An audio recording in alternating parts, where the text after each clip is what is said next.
是浪漫经典，我要你。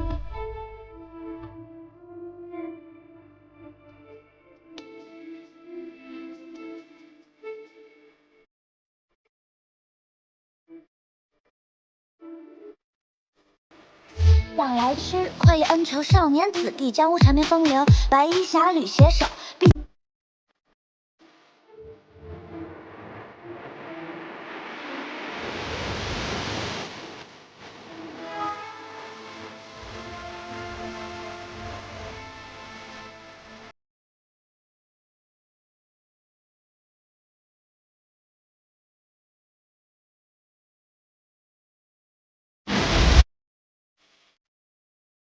我跟你做个交易，你把这玄冰石还给萧白，我留下来陪你。最终还是摆脱不了剑月洞的羁绊。萧白是把大队人马向八仙城集结了吗？八仙居医圣的医术秘籍，这本书上满是错漏之处。这鲤鱼还有卜二，到底谁才是石先生？在这八仙城内，有多少产业是属于八仙府的？姑娘可以去查清楚。千月洞的势力这次提前半个月集合，看来这场恶战不可避免。风姑娘回来了，快来！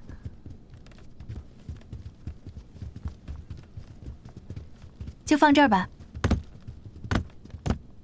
这是何物？这八仙城所有的生意都与八仙府有关，所以这里面装着所有店铺的账簿。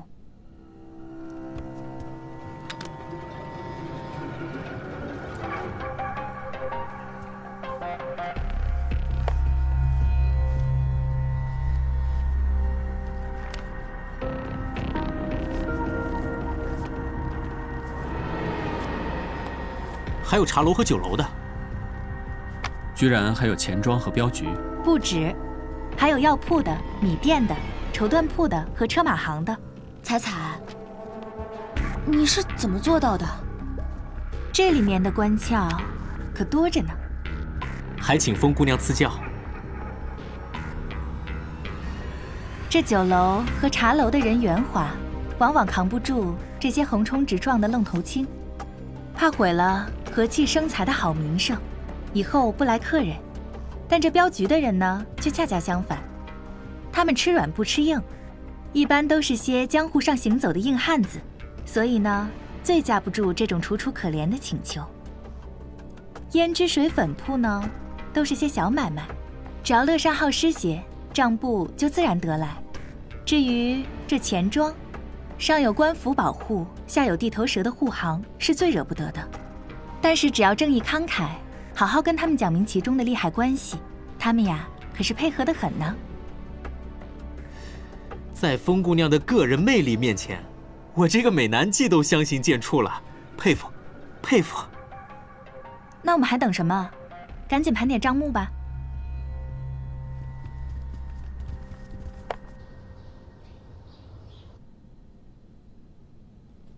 9月19，入账1300两。10月1，入账1100两。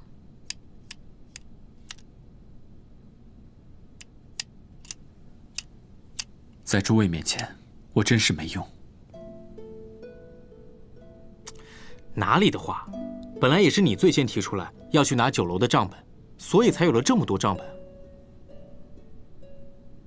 少盟主，我们几个这些小聪明，根本救不了武林。但你不一样，你是凤鸣山庄唯一的传人，凤鸣刀也是扶持秩序、震慑江湖的利器。有你在，我们才有主心骨。多谢风姑娘提醒，我会尽好自己的责任。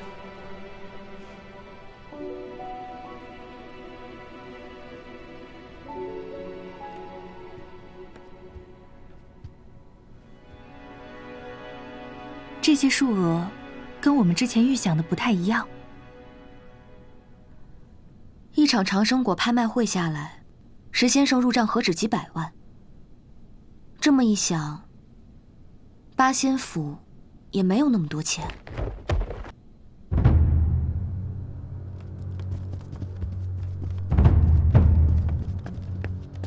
春花，春花，春花，秦流风，你赶快去找卜大夫。卜儿现在很可能就是石先生。春花现在的病情，你确定要找卜儿吗？当然要找医术最好的了。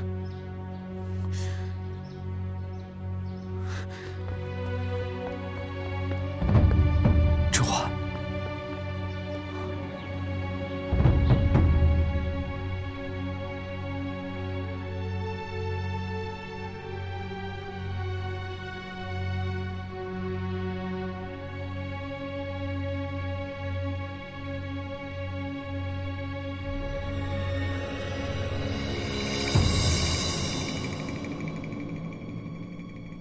春花姑娘，这不是受伤，是中毒啊！中毒？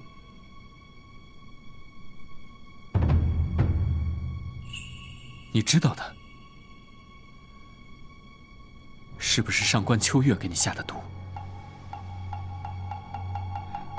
少盟主，解毒要紧，我们先听听不二先生怎么说。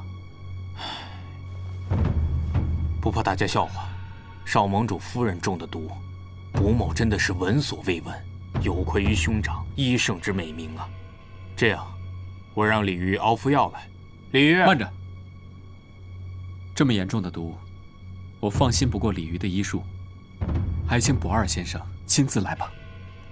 少盟主说的对呀，李鱼这顽童整日是游来荡去，在医术上真的是没有什么长进。那我亲自去，我亲自去。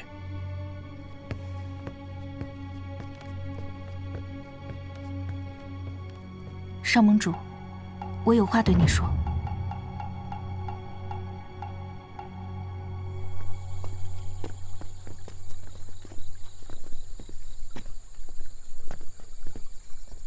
我今天见到李鱼了，他还告诉我，利用尸体的人姓仲。仲？八仙府好像没有姓仲之人。但是我们怀疑的人名单里，有一人与仲相关。仲？伯仲叔？不二？我就是这么猜测的。所以春花姑娘的药由她来下，是否合适？春花姑娘能取回玄冰石，说明上官秋月对她另眼相待。倘若这毒真的是上官秋月下的，她应该只是用来控制春花，并不会置她于死地。至于不二，倘若他真的在药里下毒，那待我们查验出来，就能确定石先生是谁。少盟主，这么做不太妥当吧？你不用担心，我一定会救回春花姑娘，我也不会让这种事情失控到那种局面。我知道了。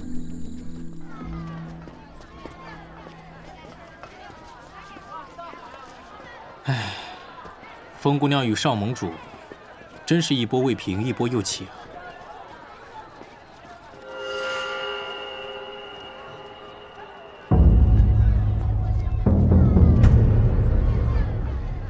秦流风，借一步说话。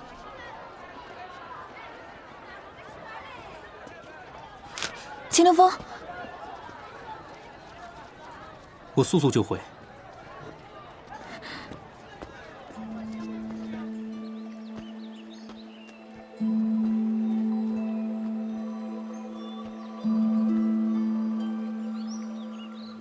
我们多长时间没有见面了？久到我快忘了有你这个表妹。忘了也正常，我人在千月洞，自然不能跟你来往。是我爹，他每次提起你都唉声叹气的。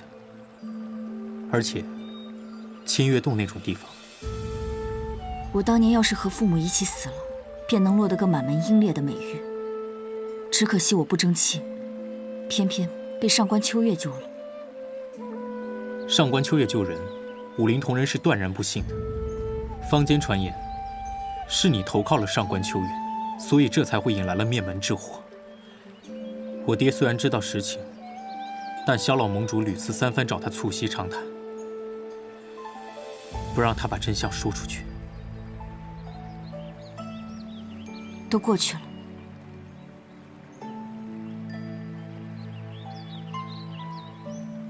此次前来，你找我何事啊？春花姑娘是不是中毒了？春花姑娘所中之毒名为百花劫，倘若不动情，便不会发作。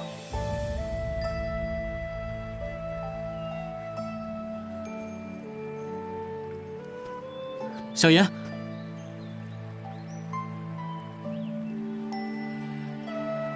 好生照顾自己。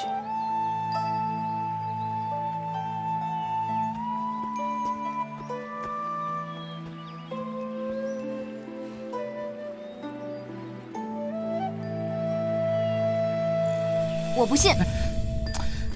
冷姑娘，她真的只是我表妹。哦，我看你是想亲上加亲。她是上官秋月的手下，我们俩怎么可能？不是上官秋月的手下，你们就可能了。我俩从小就在一起，你说这……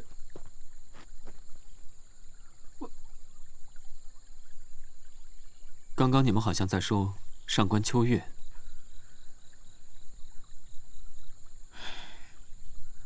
我正打算找你说这件事情。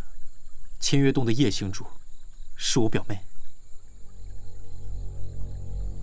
上官秋月果然就在附近。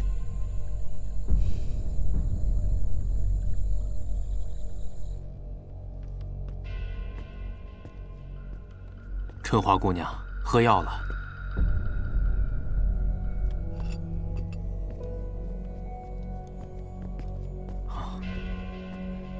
春花姑娘，快把这个吃了。快呀！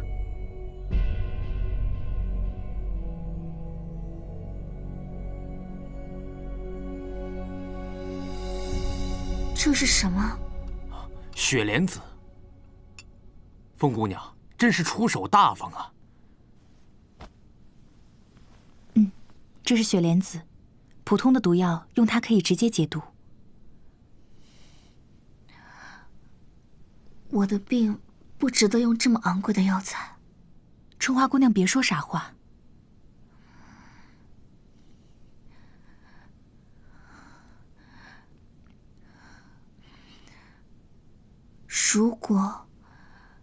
如果我当时再衡量下，彩彩姑娘，你人真的很好，很适合小白。这世界上哪有什么如果呀？这脚下的路，都是一步步走过来的。你现在就是要好好保重身体，以后才能和少盟主幸福地走下去。我是真心实意的祝福你们。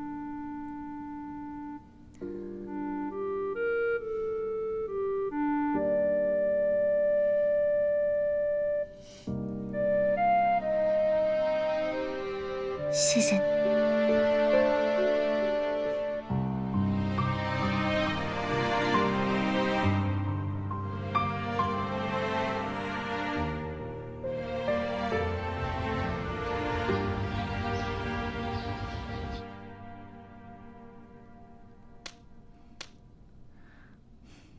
闻所未闻，没听说过。现在的问题是，春花姑娘中的这毒没有解药，此毒平时没有大碍，就是不能动情。他说，春花姑娘现在手心里应该有一朵花，若是变成黑色，一旦动情，就会死无葬身之地。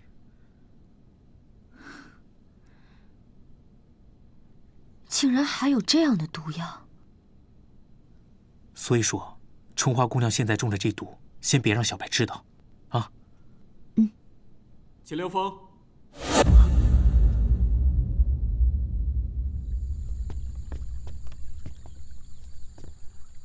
春花姑娘的毒，十有八九是上官秋月下的，我们一定要尽快找到她。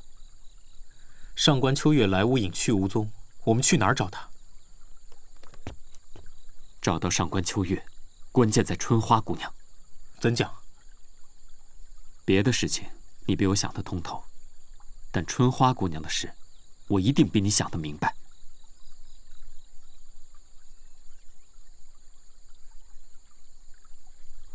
的确如此，春花姑娘每次出现危机，上官秋月总会及时出现。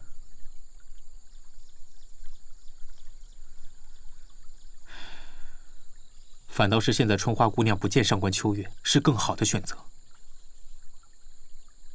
我不想再让春花姑娘卷入我们之间的纷争，我只希望她安全。找到上官秋月，逼她给春花解毒。此药无解，怎么办？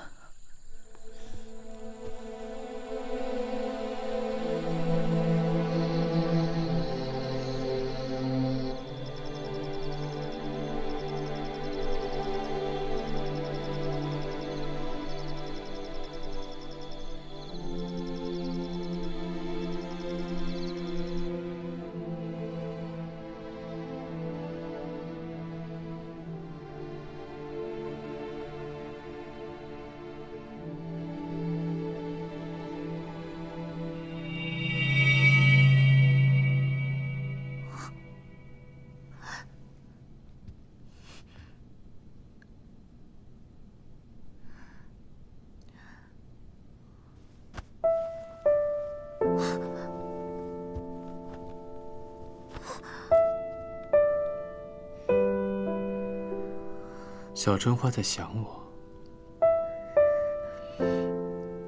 你疯了，来这干什么？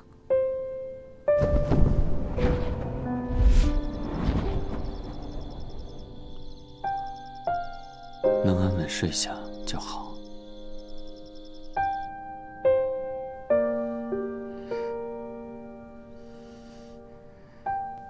小春花担心我，可是，在哥哥心里，有小春花的地方才是最安全的地方。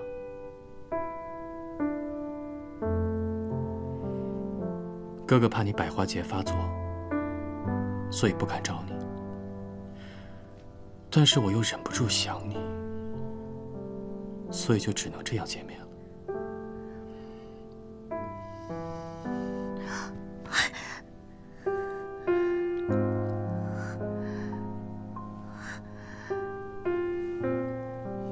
凤鸣山中太危险了，你赶紧走。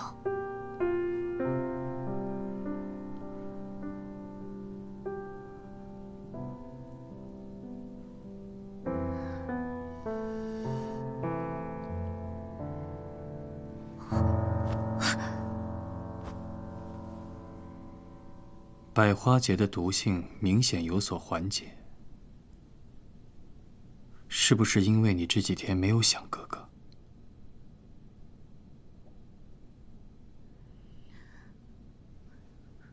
是雪莲子，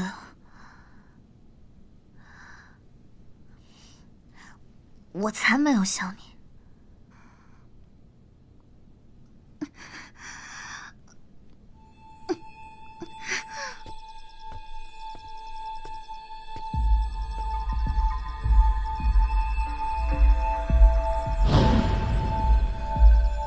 此药无解。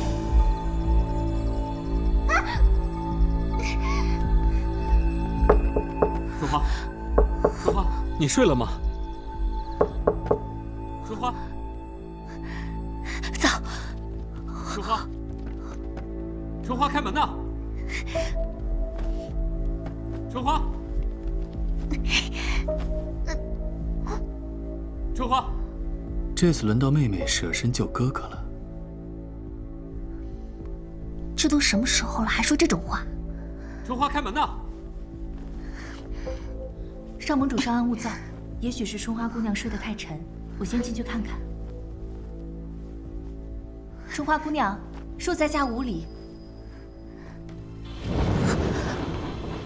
春花姑娘，少盟主听到你呼痛，担心你毒发，赶紧催我来看一看。你没事吧？我没什么事儿啊，一切都挺好的。你们知道的嘛，我这个病是偶尔发作的。刚刚我是在说梦话呢。吓死我了！你可把少盟主吓坏了，知道吗？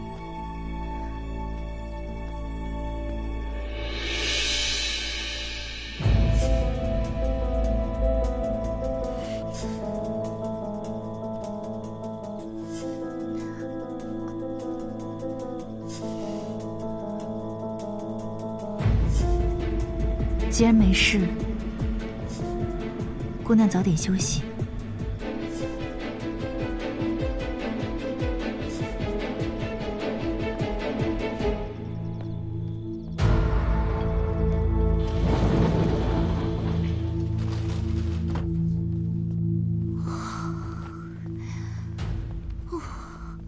吓死我了！妹妹是担心我的，放心，哥哥还得照顾你呢。我刚刚就应该把门打开，让他们进来宰了你。你舍不得，还是说你想让他们看见你我同床共枕呢？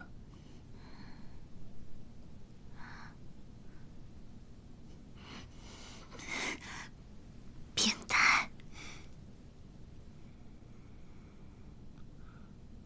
风采采是个好姑娘，带个消息给她，说李鱼不是石先生。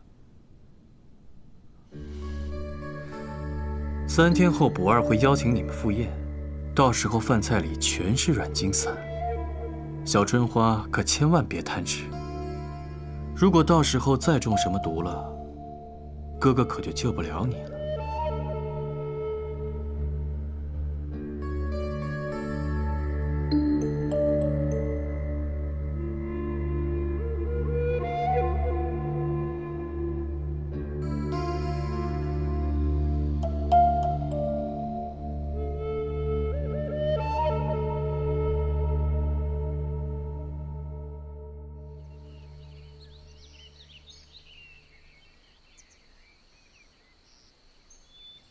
大胆！你以为本尊背后无防备吗？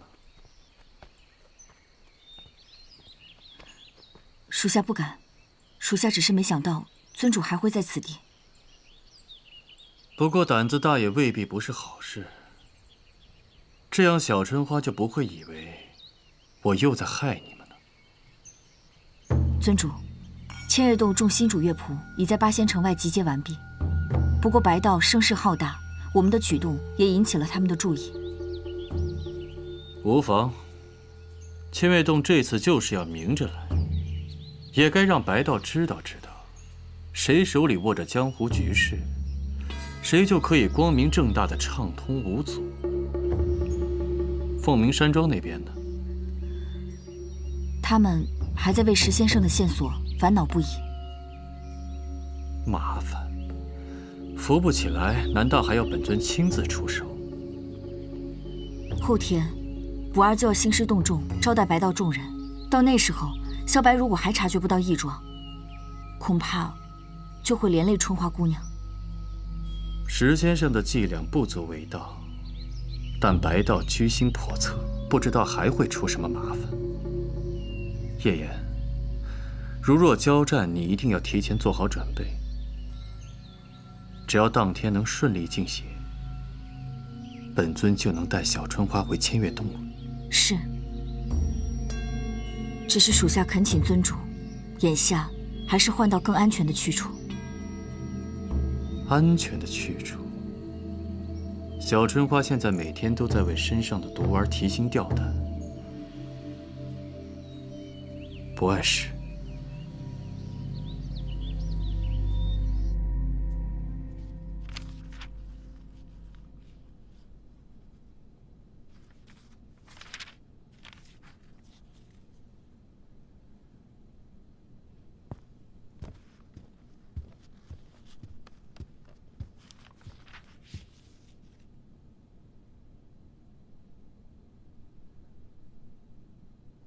春花姑娘，我在盘点八仙府的账目。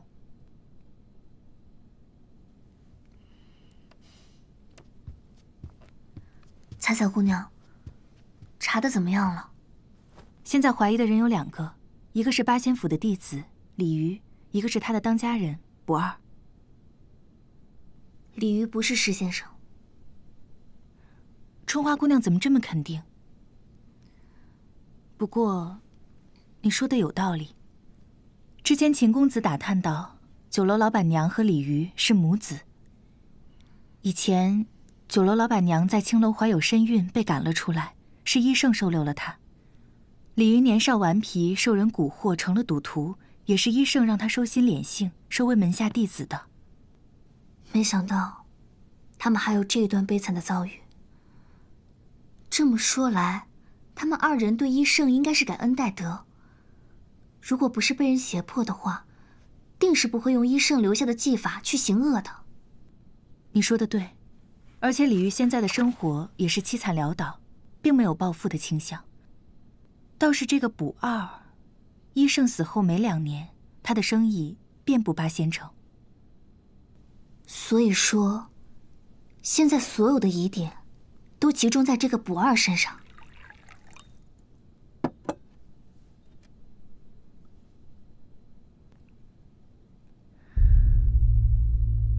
最有意思的是，昨天李渔前来向我投诚，不二不二，他是石先生这件事情，我们可能真的要怀疑了。这个推论确实是有说服力，不过不二他慈眉善目的，我实在是不敢相信。人性的贪婪和黑暗，没想到会膨胀到这种地步。只是他一直售卖长生果，早就应该富甲一方了，但我看了这么长时间账本，并没有什么蹊跷，所以这些东西无法成为实据。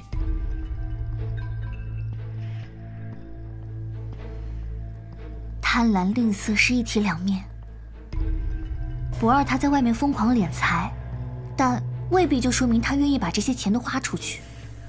我猜他可能是把这些金钱藏在某一个地方，毕竟是他的战利品。对，而且藏的地方必须得是他能够触摸得到，能够随时把玩的地方，这样他才会感觉到既满足又安心。春花姑娘的意思是，她的万贯钱财就藏于八仙府。我想不二这种人一定会觉得，越是明晃晃的地方，就会越是安全。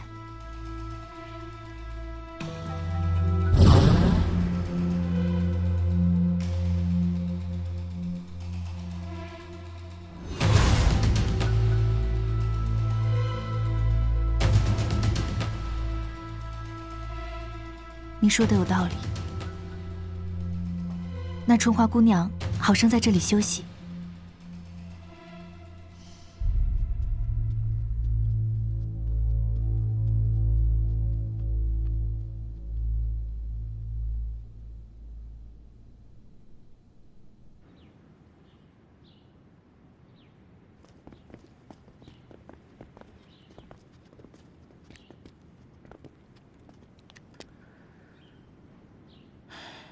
八仙府这宅子也不大，这么多赃物，应该不难找啊。我连耳房都搜过了，里面空空荡荡，并没有可以储物的地方。这就是问题所在了。我们耗费了这么多时辰，却毫无头绪。对了，风姑娘，上盟主怎么没跟你一起来？他还在为春花姑娘所中之毒烦扰，一整天精神恍惚的。可春花姑娘明明跟上官秋月……邵梦珠喜欢春花姑娘，春花姑娘正好也陪伴在侧，我们何必让她知道那些东西呢？况且，我断定昨天我看到那只靴子就是上官秋月的。怎么讲？今天我看见春花姑娘手掌心的那个花瓣，颜色更深了。这样下去不是办法，上官秋月不能一直待在春花身边，这对春花、对邵盟主都没有好处。保不准又是一波未平，一波又起。风姑娘，我们又见面了。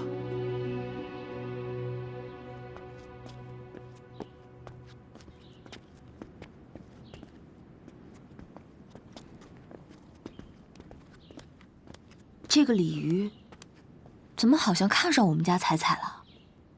这小子可以啊，不过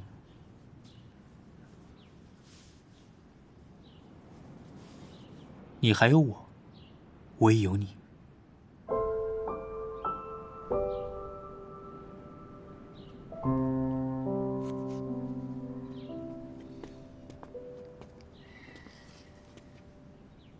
姑娘今日前来，是不是有什么事情要找我？你来的正好，我刚好有话要问你。在下必当知无不言。你来八仙府已1年有余，你可知道这里私藏财物的地方吗？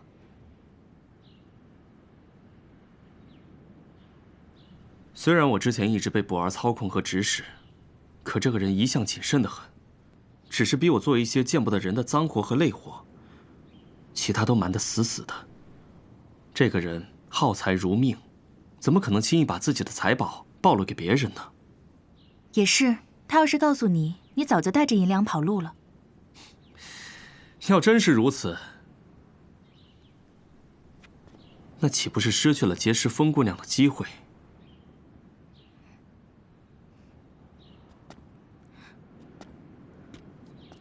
你可知道这个不二先生有什么特别的癖好吗？他这个人不近女色，也不嗜酒，起得比鸡早，睡得却比那些仆人还要晚。在外人眼里，他简直比那些正人君子还要严于律己。不过，要说癖好，倒也不是没有。你快说来听听。不二有个很可笑的爱好，喜欢自己打扫这条长廊，多的时候一天要3次。也不知是洁癖，还是舍不得再雇佣人。打扫长廊？是。那这跟金银财宝也没什么关系啊。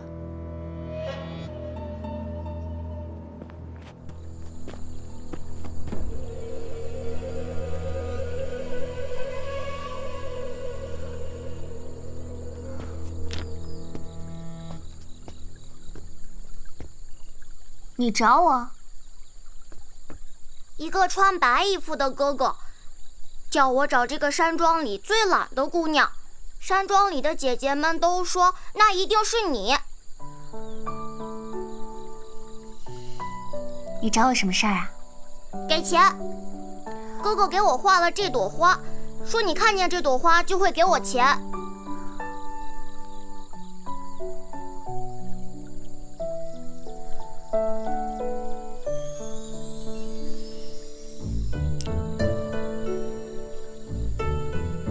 叔叔还说什么了？哥哥那么年轻，你怎么能叫他叔叔呢？他只说了2个字：春花。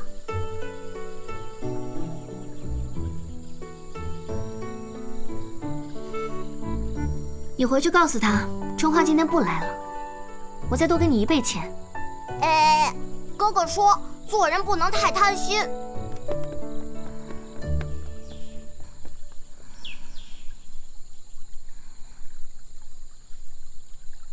上官秋月，你知不知道现在的情况很危险？